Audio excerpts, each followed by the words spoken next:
Hi, welcome to today's edition of Kibbitzing with Kagan, brief conversations with people I find fascinating. I am so proud to be the senator for Gaithersburg and Rockville, and I am doing a series of chats with candidates who are running for the 6th Congressional District to succeed David Trone. Today's guest is Peter Choharis. Peter, thank you so much for joining me and taking time off the campaign trail. Thank you so much. Really a pleasure. Absolutely. I'm looking forward to getting to know you, and I know my viewers will as well. Just to reiterate what you already know, which is I am asking every candidate the exact same questions in the same order, and none of you had any of the questions in advance. So let me just tell you that I am starting off with 2 minutes. I'm setting my timer. 2 minutes to tell us about your background, why you're running, why you want to serve, and you may begin now. Okay, well, my last name is Choharis, and because it's hard to spell, you can find us at peterformaryland.com. I started life as an orphan in Greece. When I was 2, I was adopted by a working family in Boston. I came when I was in 3rd grade, my parents divorced, so my sister and I were raised by single moms. As you can imagine, things were tough. In high school during summers, one summer I worked as a janitor. The following summer, I worked as a janitor, in a factory, as a factory worker. I also worked hard in school and was admitted to Harvard, becoming the first person in my family to go to college. I worked as many as 3 jobs there at the same time to put myself through school. After I graduated, I didn't go to Wall Street. I went to Asia to work with refugees in a war zone. And then I went to Africa to work with famine victims with UNICEF in Sudan. Wow. I came back, went to Yale Law School, clerked for a year, and then became a lawyer. In 2004, I worked as the executive director of the Democratic Party policy platform, which was for John Kerry. That's the major policy statement for the entire party, domestic and international. I'm running to be a congressman for a simple reason. I not only believe in the American dream, I've lived it. But for half of all Americans, the American dream is out of reach. They're not going to earn as much money as their parents did. They're not going to live in the same kind of home. They're not going to be able to educate their kids. And they may not even live as long because of that. And so I'm running for Congress to change that. Good for you. 15 seconds left. You good? I'm good. Let's keep going. Excellent.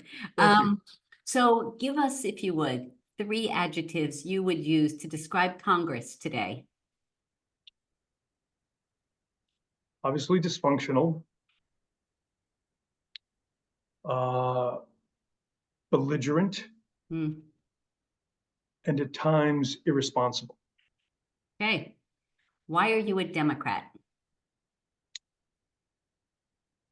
You know, my dad was a member of 2 unions, and he used to get a kick out of Ronald Reagan. And I joked one time that, are you going to vote for Reagan? And he scowled and he said, I'm a working man. I'm a Democrat. And, I've done reasonably well in life professionally, but I still consider myself a working man. And I just believe Democrats stand up for people. And that's what I try to do professionally as well, is stand up for people who don't have a voice and who need help. Great. Tell us something that you've learned on the campaign trail so far.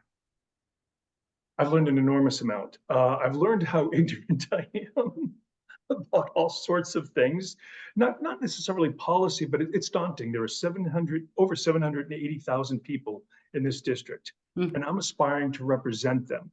There are a lot of differences, a lot of commonality, but it's daunting to think, how do I best represent these people? What are the priorities? What can I do as a member of Congress to really improve their lives?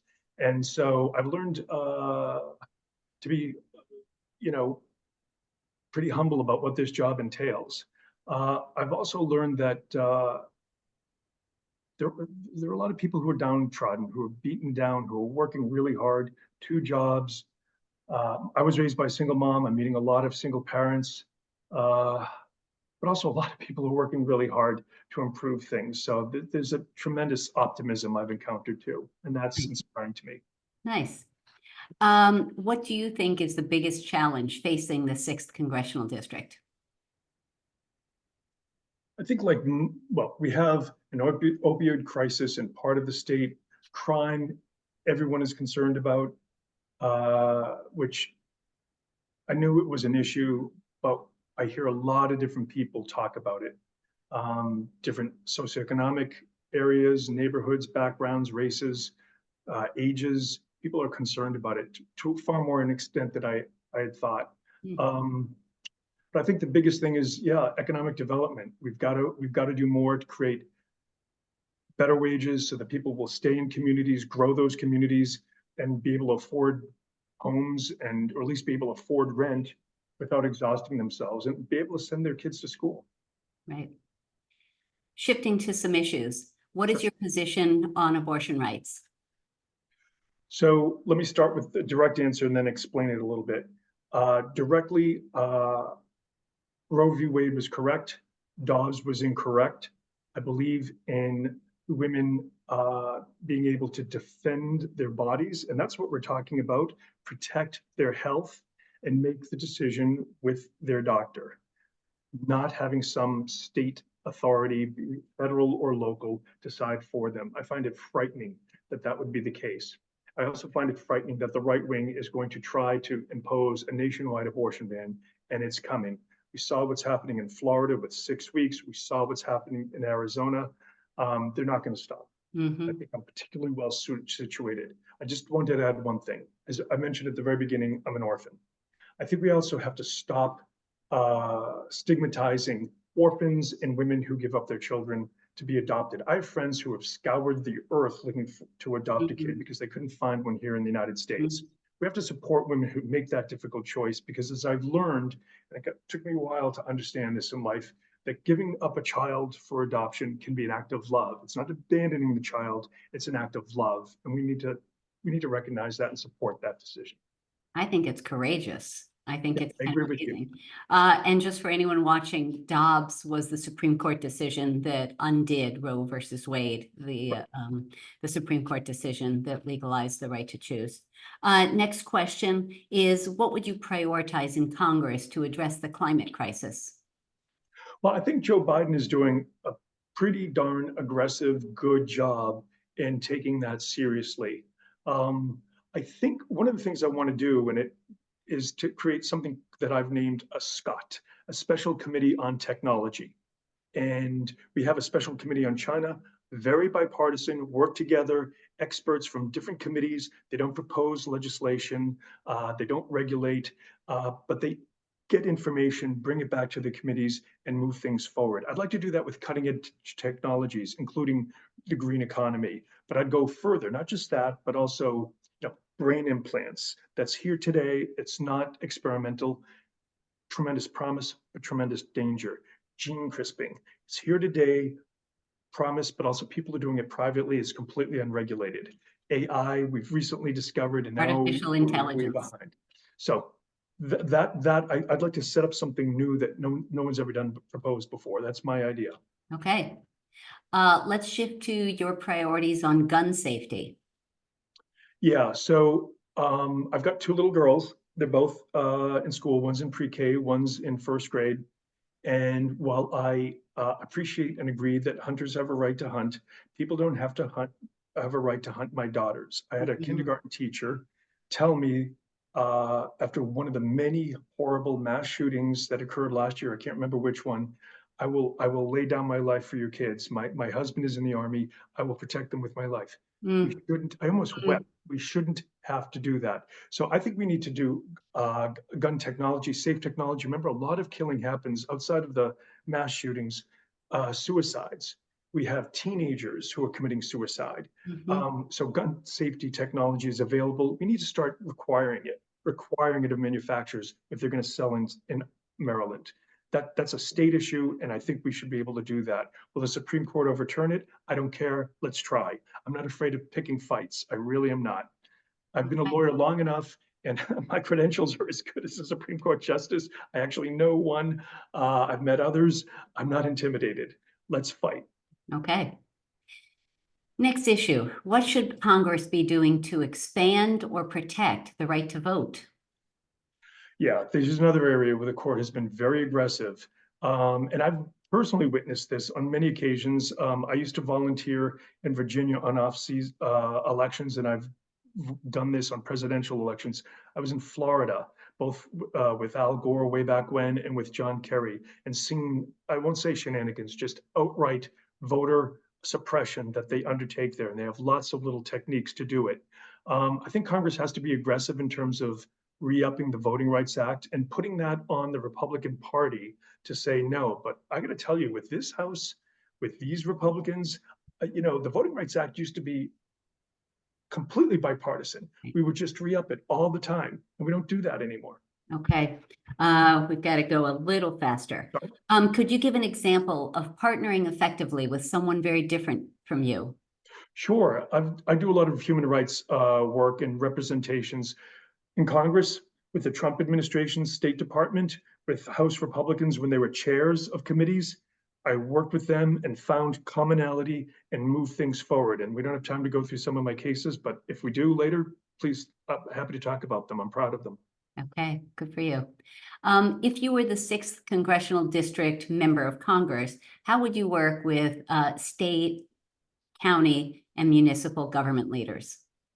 My biggest priority is to help them with economic development. Yes, bring in our fair share of federal dollars, and David Trone has been very successful as a member of the Appropriations Committee, and I love that. But I have more ideas. There's something called community development finance institutions. They provide financial services for underbanked communities, low interest loans for business startups, and also for low income housing.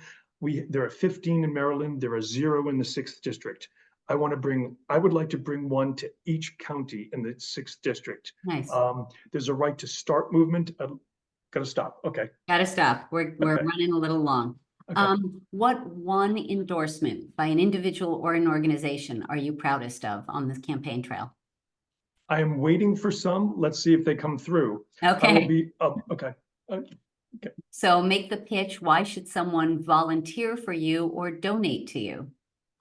Hopefully you support not only my candidacy because of the policies I take, but my record of integrity, my record of experience, which is very important, and my record of results.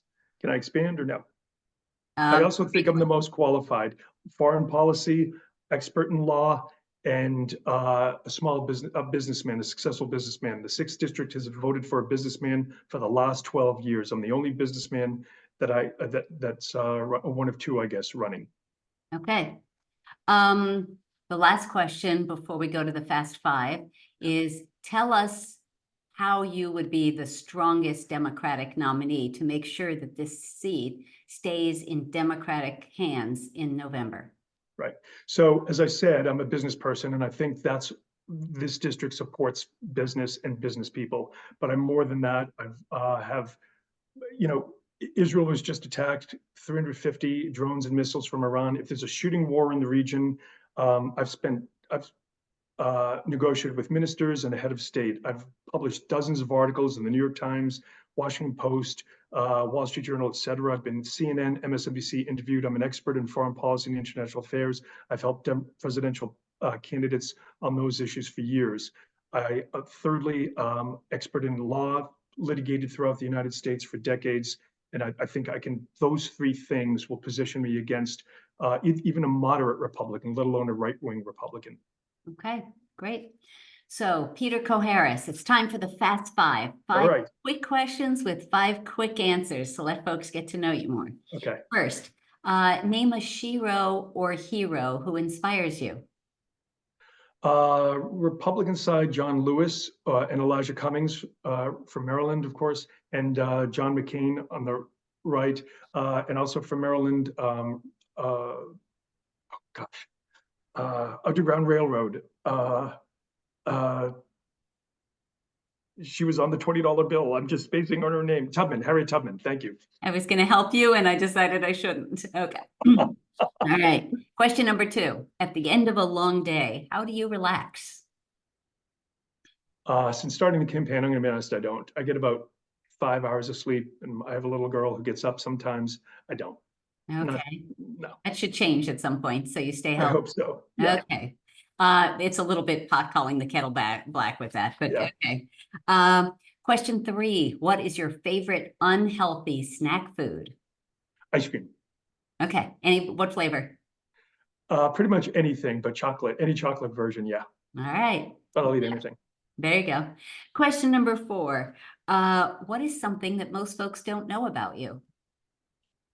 Been hard that I was an orphan and that I was raised by a single mom and we grew up poor. It's been very hard to admit that to people, even people who've known me since college. Hmm, Like, I never knew that about you. Why didn't you tell me? hmm, A lot of reasons not to tell people. okay. Question number 5, Peter Choharis. Coherence. Coher. I knew I was going to mess it up at one point. Peter Choharis, sorry. peterformaryland.com. That's why we did it. peterformaryland.com, congressional candidate, 6th congressional district. What is your hidden secret superpower? What is a skill or talent you have, something you're really good at that most folks can't do? I'm incredibly tenacious. I've had battles with the Department of Justice that went on for 8 years with a client. We were completely outgunned. I didn't give up. You can read about him in the Washington Post. Ray Jefferson, the Harvard Business School even wrote, not the law school, the business school wrote a case study about it. It got so much press. I do not give up. I continue to fight for people. I don't give up. That's a good one. All right. Well, Peter Choharis, it's a pleasure to get to know you a little bit. Thank you so much for taking time to kibitz today, and best of luck in these final weeks on the campaign trail. Thank you. It was a privilege. I really enjoyed it, Cheryl. Look forward to seeing you sometime soon. Take care. Bye-bye.